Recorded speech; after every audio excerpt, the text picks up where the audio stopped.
Hello everyone. This short excerpt is a fragment of Edmund Spenser's heroic epic The Faerie Queene. Spenser's work was written somewhere in the 5080s, and it is a long tale about knights, dragons, virgins and evil mages. Of course, I simplified the issue because it is much more complicated text with several layers of meaning, but it would take a day or more to discuss it, so let's put that aside for a moment. Look at the example. A fancy bath, isn't it? Thyme and oregano are natural and organic products straight from the Mediterranean. They make Northern European cuisine less barbaric and can be added to the bath. Used in this way, they make every lady's skin smooth and pimple-free. It is a breath of Italy in your bathtub. Problem is that in Spenser's poem, Duessa is a nasty witch.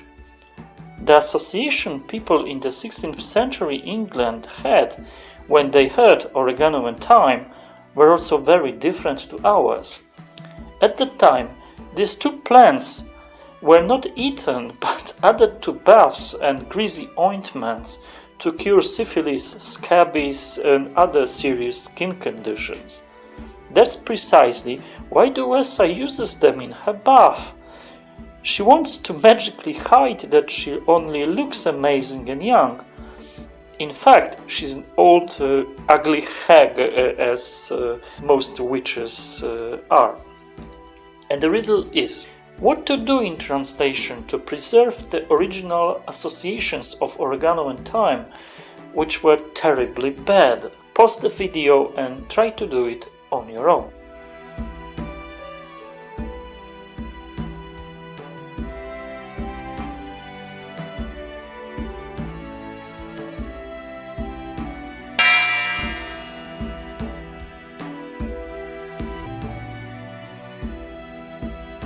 In my translation, I did something simple. I decided to replace the Italian ingredients with other two plants, whose associations are quite nasty today. My translation is: Duessa brała kąpiel z ostu I pokrzywy. It means Duessa bathed herself in thistle and nettle. I first chose nettle and thistle because the first one irritates the skin and the latter is very prickly, so they can serve as a peeling hard enough to rub a witch into a beauty. Then I thought also about something poisonous and bitter, and here I found wormwood. This is a plant which has some magical properties.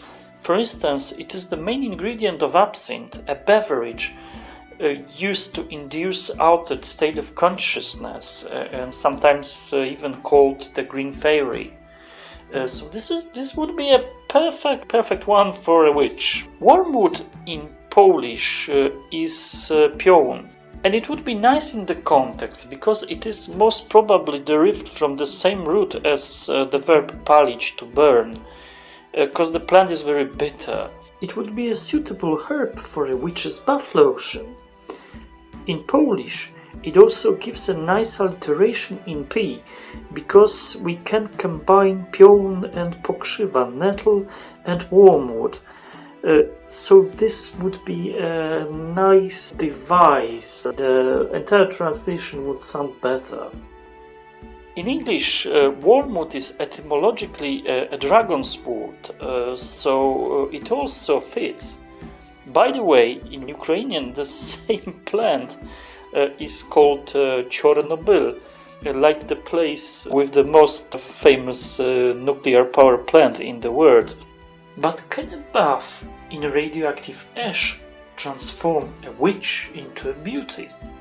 This, I think, is a question for philosophers and contemporary writers of fairy tales. Thank you very much for your attention, and see you next week.